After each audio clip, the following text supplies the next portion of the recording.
Yogi Magic Shop, and we're going to have a lot of fun today. On Baltimore.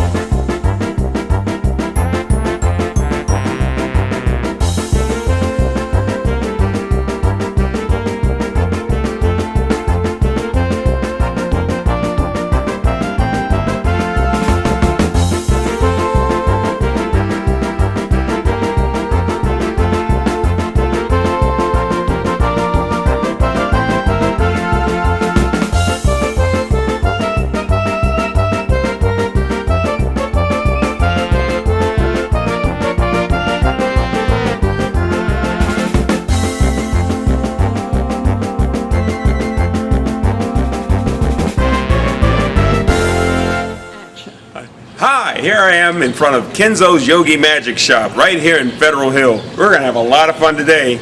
On Baltimore.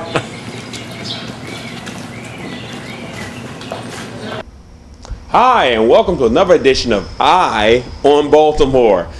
Okay, folks, here we are in Federal Hill at Kenzo's Yogi Magic Shop. Better give us the address, Ken. 1025 South Charles Street, right down to South Union Harbor. All right, and of course, you and I are from South Baltimore. That's right. Let's talk about the neighborhood, We're Baltimoreans. Man. We're Baltimoreans. Can you believe it? I attended Old Southern High, and you went to... I went to Mergenthaler. Right down the street. They're up the street, northeast. And look at us now. Look at we now. We're sitting in a magic shop that you own. You're the owner. Yes, sir, I am. Kenzo's Yogi Magic Mart, and we've been here at this location for like 18 years. And I started basically, I basically started as a clown, right? Went to Southern High School, graduated a couple years ago, and auditioned for Ringling Brothers and Bone and Belly Circus. Traveled on the show for 5 years. Came back to Baltimore, opened up a magic shop, and it's been a success since. Oh yeah, I love it, man. I love the variety of things that you offer here. You offer juggling, yes, materials for makeup and face painting. You have the magic. I try to be a full-line magic shop. Some magic shops are, or they call it the old traditional magic shops. This way we can cover all the different bases from wigs, makeup, to close-up magic, books, videotapes, props. There's a variation of all different types of things. If you're in this type of business or interested in this type of business, we have available for you. And of course, there's balloon sculpting. Oh, absolutely. And then we even have gags. Can you imagine? Like disappearing ink and whoopee cushions. Oh my goodness. And if you love learning through video, you have a full line of videotapes, which now is exceptional for any entertainer or kids starting out in this business. And like myself, I started very young, and I guess you started very young. And back in those days, they didn't have that technology. So it's really good to see something visually, because some kids are readers and some are visual. That's right. I'm very visual. I'm very visual too, and I also love reading. Talk about your books. Oh, but books are also good. But for the visual also, for some kids to be able to see a trick performed, or learning how to juggle. If you explain, take one ball and throw it up in the air from your right hand to your left, and well, how far do you throw it, and where should it be, and so that visual helps some kids. Well, now talk about your style of performance. You have a lot of energy. You're very bubbly. I'm actually considered an Auguste clown.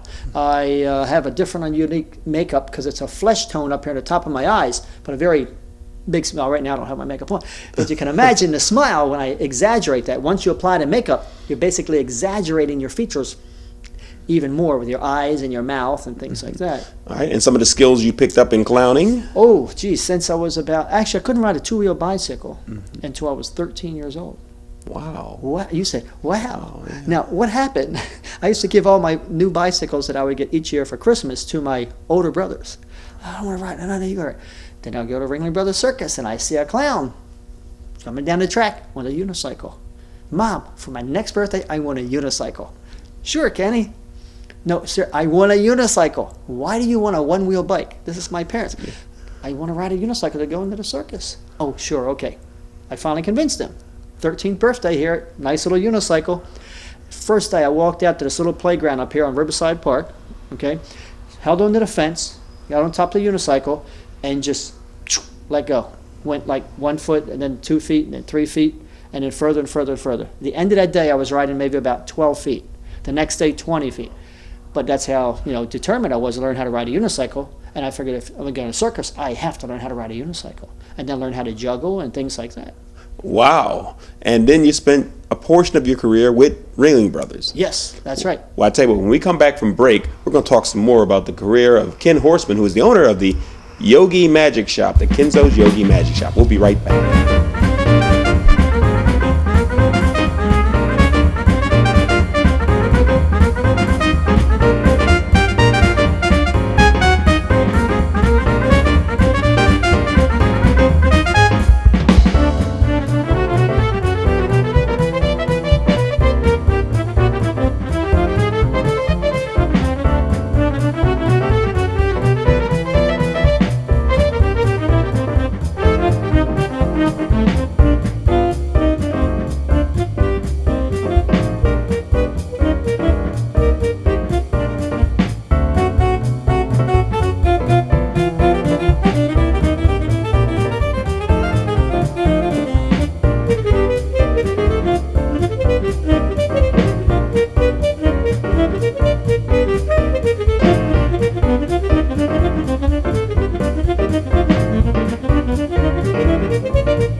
Ken Horsman about his career in Ringling Brothers. Ken, talk about those old days, the circus days. I was very, very fortunate, actually. You had to fill an application out at that time, and the application was probably 36 inches by 36 inches. And it had hundreds of questions on this big piece of paper, like when's the last time you cried? What's your favorite music? What is your favorite foreign country to visit? They want to know what made you eat, breathe, circus. You're working around 100 different nationalities.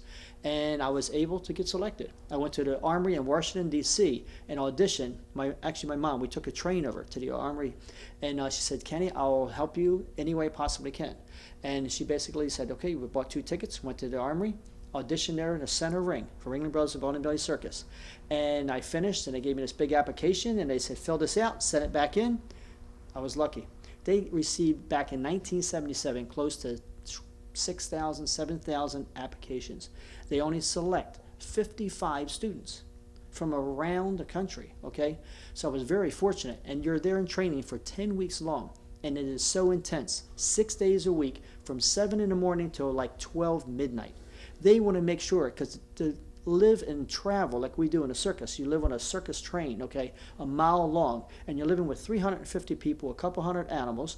They want to make sure you can handle this, okay? That means you want to make sure you have the energy level and the travel experiences and living in close quarters with all these people, working in these big arenas. I mean, it was an incredible experience, but I was so lucky. After the graduation, they have this big graduation, and they give you this little number, and they have your photo with a number on one page and a photo on the other. And all the directors and the owner of the circus at that time was Mr. Irvin Feld, okay? And his son, he's passed away, but his son now owns the circus, Kenneth Feld. And he had these photos, and for 3 hours long, 55 clowns would do all these different skits, and then they would select the certain ones that they wanted. That year, they hired 11 clowns.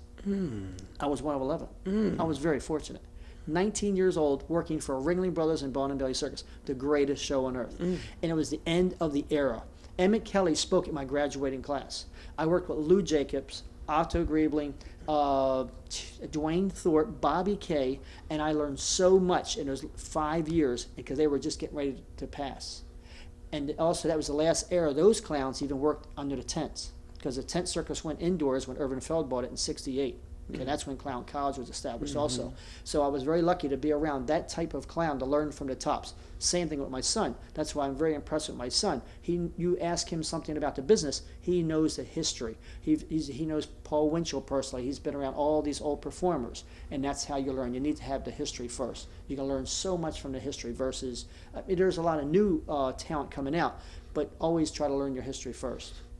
So I was lucky, traveled on the show for 5 years, learned so much, played Madison Square Garden. 19 years old in Madison Square Garden, Superdome, the Astrodome, traveled the entire country, meeting so many people. It was just exceptional. It's not like a college. Right. What advice do you have for up-and-coming clowns or people who think they might want to be a clown? Just starting books. There are numerous books around. Try to see as many shows as you can. Live entertainers. Live entertainment is still around. You just have to search it out. There's more like computer things now, but actually live shows. Go and see as many as you possibly can. Be it singers, dancers, clowns, magicians, unicycles, jugglers. They're still entertainers, and every entertainer has a uniqueness about them that you can learn one little piece from them that you can put into your act, or get an idea of what you think you would like to pursue as your niche or whatever. Some of us are clowns, some of us are magicians. I'm a children's entertainer. I love children. That's why I enjoy having this magic shop, because I get to sell magic to kids starting at 8, 10, 12 years old. And I've watched, since me being here 18 years, this location, some of these kids now are young men, and they come back and perform tricks for me who've excelled so much more than I have even, in close-up magic and card tricks. And Spencer's a fine example of that, my son. Speaking of Spencer, let's take a clip. Let's take a look at Spencer performing. My name is Spencer Horsman. I'm 13 years old. I'm from Baltimore, Maryland. We're going to load you down stage left. I started out with magic when I was about 5 or 6, doing a lot of, small little tricks that everybody starts out with, mostly close up, and then just the ventriloquism got into, and headed on from there. Now I want you to imagine that you're 13 years old and your dad is a magician and he owns a magic shop. What would you want to be when you grow up? That's right, a ventriloquist. Folks, say hello to Spencer Horsman.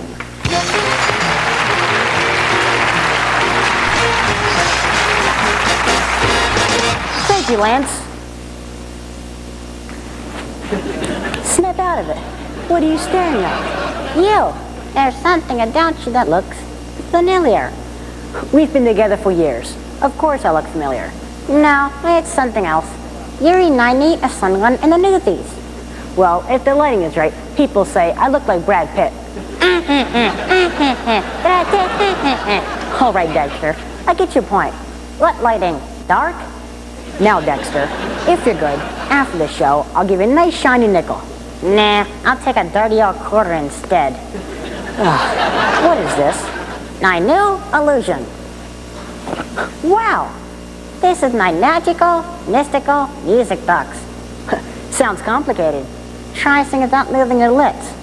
Okay, how does this work? Just turn the crank and listen to the unique sound. Okay. It seems to be stuck. What? That's impossible. Let's investigate.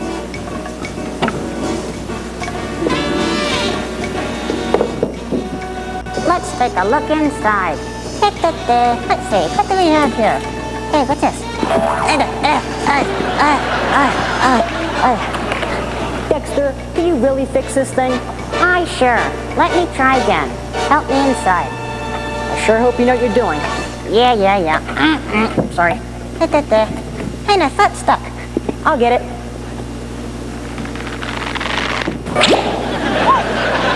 Be careful.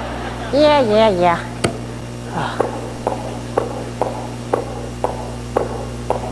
Hey, look, a door.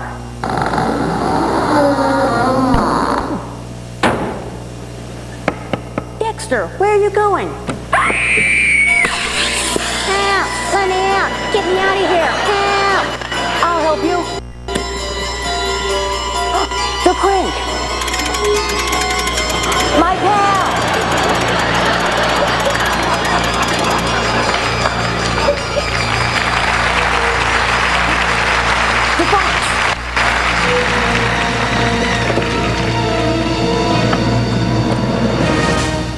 Well, Dexter. Well, Dexter, I knew this guy could be a dead ringer. So long, folks. Wow, man, he is certainly a chip off the old block. I mean, that Spencer is great. He's terrific. You know, it's very unique to see, like, say, a lawyer or a doctor, okay? You say, oh, I'd like for my son to get into this business. But sometimes they're just not prepared for that type of business. And you don't know if they really have the talent or the ambition to even pursue this, and because it's very hard work. So then you think about it and you say, okay, you'll show him a little trick. In fact, right here, Spencer, I used to be up here in the office, and Spencer said, come on, Dad, take me down and teach me a trick. I'd teach him a little trick here at 4 years old. And then he'd learn that, and he'd come back and go, Dad, here, teach me that. And now he's teaching me, John. Okay, he's teaching me. I no longer watch him perform. I watch the audience, and I watch the reaction from their eyes, their laughter, and it's so fulfilling to see that he is my son. Yeah. I can't believe he is fulfilling a dream that, you know, it's not really something you go to a university and you say, okay, I'm going to buy this talent. It has to be you. It has to be your passion. You know, and his passion, his eyes, his face just lights up. And he's so warm. You know, he's on stage and he loves entertaining. It's one of his top things to do right now. It's his whole world. So he's very lucky to find at a young age, like I was. I was very fortunate. Well, let's talk about some of the stalwarts in the art of magic and clowning. Houdini, for example. Houdini, excellent, phenomenal. He was a wonderful promoter, but also a wonderful performer. You think about early 1900s when Houdini was really famous. Okay, a man like that, there was no television. Everything was live. Okay, so when he did a famous escape in a barrel or something like that, or a straitjacket, all the media was there and newspaper. So he would read about Houdini, this magician. He's coming to our little town to do this elaborate show. So live shows back in those days were totally different versus today. You take a camera like this is even right now. How many viewing people are watching us versus before? You'd have to send out a newspaper announcement. Please come down and see the tent. Da da da. You know. So now it's a totally different media. But he set the standards for just famous magicians, and not just him. You have like all the posters in here. You had Blackstone was a very famous magician back in those days. Alexander the Great, Randy, and then Thurston was super, and then Carter the Great, and he was a very big name back in the early 1920s and 30s. But now look at it today, where David Copperfield is just a phenomenal performer, one of the highest paid entertainers in the world. You know, and for magic. And you think, well, wait, he's not a singer, he's not a dancer, he's not a famous actor, a magician. So for a magician to be on that level of the business, and this is it, it's the arts, it's to be on that top level, to take a magic art and put it that high in standards. People are waiting in line for tickets to see his show in Las Vegas. They're sellouts. Oh, hey, speaking of Houdini, we have a clip of that great performer. Here's a little something about Houdini. You'll like this. No chains could hold him. No jail could imprison him. Houdini created a Superman. There's nothing that can confine Houdini. There's no clever jailer. There is no policeman. There's no clever box builder that can create something that Houdini can't defeat. Magician, aviator, actor, author, the most famous escape artist who ever lived, star of stage and screen. I think it's hard to imagine how big a star Houdini was and what he contributed to even the notion of celebrity in America. Admired by many, despised by some, defender of the lonely and bereaved, he exposed charlatans who claimed to communicate with the dead. He fought the spiritualists, the fakers out there, because it was disrespectful for them to claim they were speaking with the dead and they were bringing back the spirits of the deceased. Ironically, after his death, his wife announced that a medium had brought her a message from Houdini, a phrase in an unbreakable code known only to the two of them. Well, I mean, that was just like a bomb, say. Then she issues her statement of belief in the message on January 9th, 1929. And everybody goes crazy. Was Houdini really reaching out from beyond the grave? Or was this just one more fraud waiting to be exposed? Whoa, that was very interesting. I'm fascinated by the big names in show business. Many of them appeared on the Ed Sullivan Show. Emmett Kelly, for example. Right. Well, Ed Sullivan was a great avenue for new acts. He would discover them. Like, look at the Beatles, a lot of big famous acts, even bands, variety acts. He was a variety show. That's one thing we are kind of lacking and missing right now at this point. Where does an act, like a live act, like a juggler, a unicyclist, or ventriloquist, or a magician, or a clown, get a start? Ed Sullivan broke all these acts open, you know, and made them famous. You know, they would give anything to be on their show at least one time. One time is all it would need, and all of a sudden they were like, "And wow, look at this! You mean you work where?" You know, and for like even my son Spencer, he was on the David Letterman show when he was 8.5 years old. What an experience to be a little boy like that. And that theater is the original Ed Sullivan Theater where David Letterman's taped. Wow. So the history, you know, and when you really get into more and more entertainers, there's so much history about where people start and where they finish. And that's why I love circus. Circus people, I remember sitting in the back in Clown Alley, which they thought it was a real alley, but it wasn't. They referred to it as Clown Alley, where all the clowns would make up and get dressed in a wardrobe. And you'd see a little kid in the back there maybe playing on the floor or something with cars and stuff, and they're speaking all these different languages. And then all of a sudden, you hear a different tune come on from the acts being out in the arena. The little boy would jump up, run into his dressing room, put his costume on, his wardrobe, and next thing you knew, he's out there in a flying trapeze. 10, 12 years old, risking his life. Wow. You know, next generation, third generation. And the same thing with me, with Spence. It's so fulfilling to see. I was the first entertainer in my family. My father was a merchant marine, and my mom actually worked at a book bindery, okay? And now Spencer's parents were clowns. I mean, what kind of mix, you know, two professional clowns from the circus, and he wants to be a magician and a ventriloquist. Wow. So, but it's very unusual to see your next generation carry on in the same kind of life, or for a living, you know, for a future. That's fascinating. Red Skelton is a unique blend of experiences and talents. He came from vaudeville. That's right. And he made the transition. A lot of people from vaudeville did not make that jump to television. And why also did he make that transition?